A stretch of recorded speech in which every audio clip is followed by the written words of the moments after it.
Hey guys, welcome back. What day better than today to do episode 3 of Cinema vs. Reality?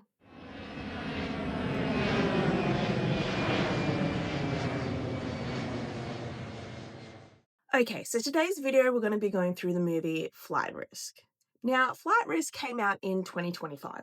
When I saw the trailer, I thought, you know what? This idea of, you know, taking this fugitive on a small plane and it being hijacked, like it actually came across as it could easily have been a good idea, as long as it was well executed.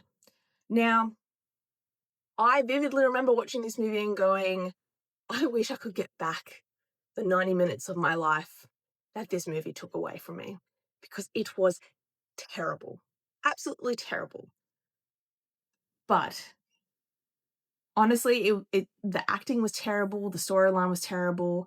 I think Mark Wahlberg may have been the only one that saved it a little bit. But obviously this movie's done on a plane pretty much the entire time. Now, what I've done is taken a clip from the movie. I'm not going to do the whole movie because there's so many things that go wrong, but I've taken a clip from the movie, a small clip, and that's the part that we're going to look at. So strap in, because I mean, it's a short clip, but I'm probably going to completely rail it because it's completely wrong. Yeah. Okay, so I'm not even sure where in the movie this is because I've vividly blanked out this entire movie. I remember bits and pieces, but again, 90 minutes of my life gone, and I really didn't care about whether I remembered the movie or not. Um, so what we're going to do is we're just going to start watching this scene. It's only 2 minutes long, and hopefully I don't have to stop it about 6,000 times because, yeah. There's no telling who else may have accessed that information. Did you see that? What the hell is that? When he's going back. We're not gonna make that. You gotta pull up. You're fine. You got plenty of room there. All right, so you can already see that there's a mountain in front of them. What I find interesting is the fact that you've got Topher Grace's character, who's in the front on the right-hand side, who's in the, I don't know, first officer's seat, if you want to compare it to large aircraft. He said, what's that? Now, they're flying in in IMC, so Instrument Meteorological Conditions. So what that means is you're using your instruments to fly because you can't actually see that far in front of you. Now, him stating, what is that, when in reality that camera's panned and all you can see is white in front of you, I'm not sure how that mountain would have come into view, considering this next part of the scene is when you finally see that mountain in view. So already that's kind of like sus. Pull up. Come on, Pull up. Pull up. You gotta pull up. Pull up now. I'm telling you, it's fine. Come on, damn it! Shit, the autopilot. All right. So he's yelling, pull up, pull up, pull up, which is fair enough. You don't want to die. You don't want to crash into the side of a mountain. The fact that she goes, I can't. And then he goes, shit, we're on autopilot. I'm sorry, but there's no autopilot that won't disconnect if you're pulling at the controls. It is essentially a safety measure. So there's been accidents because of this issue, right? So if you think about Air France, that went into the ocean, that disappeared for years, that was due to the aircraft being on autopilot. I think it was the captain's kids came in to sit in the front seat in the cockpit, and they've nudged the control column and disengaged the autopilot. So the fact that she's trying to pull up on the control column and absolutely nothing is happening would not happen in real life. You should be able to pull on that control column and do whatever you want with it. The pilot is always going to have more control over the aircraft than the autopilot, so the pilot can easily disconnect an autopilot.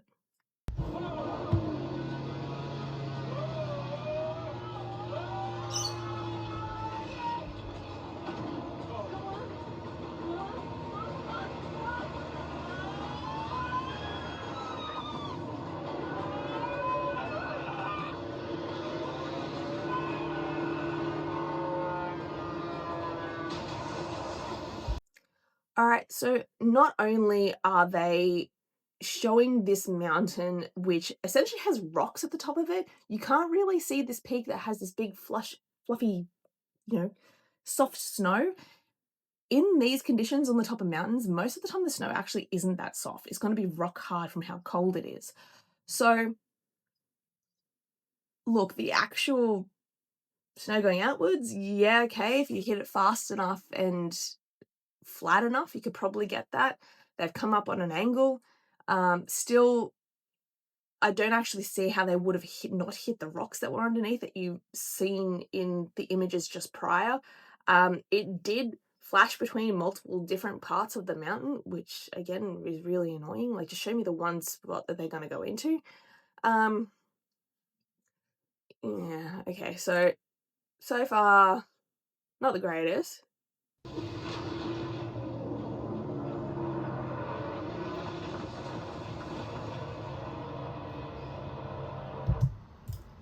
All right, so we've already have the list of the things that are absolutely wrong with this. So, one, the prop is still running and is perfectly fine. I'm sorry, if you've hit something that hard, you're going to have some prop damage.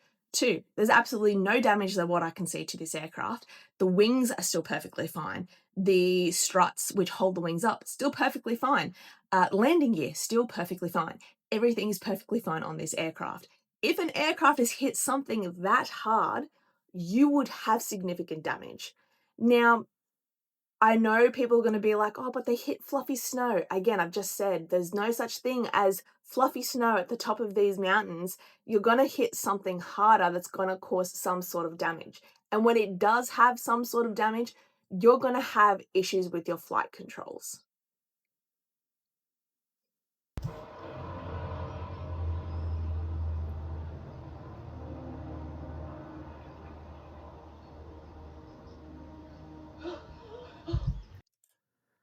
Okay, so they come out, they're perfectly flying again.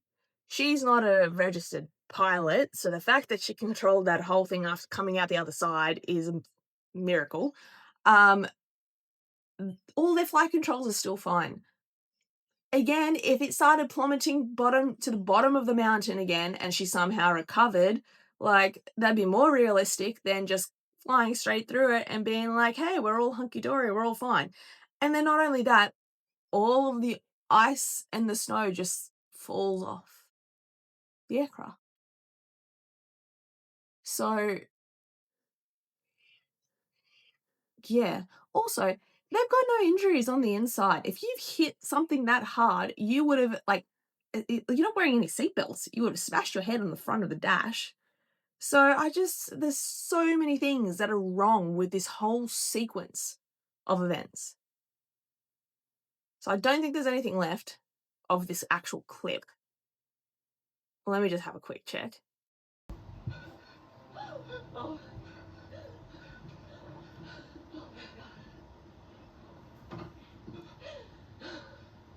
So there is nothing left for this video. I did get a call halfway through that. Shout out to my partner who, seems to call me every time I'm making a video for some reason. But yeah. Okay, so let's go through my four different sequences and what I think of them. So flight sequence, already, it's terrible. I give it a 1 because I can't give a 0. So again, you're in IMC and all of a sudden you can see a mountain, but it's not there, and then they just don't show that. So that's not great. The fact that they've said that they can't come out of the autopilot, oh, also not great. So again, 1. Crash sequence. So if we talk about the crash in general, a 1 again, because it looks like it should have been hitting something so much harder and it didn't happen. So 1.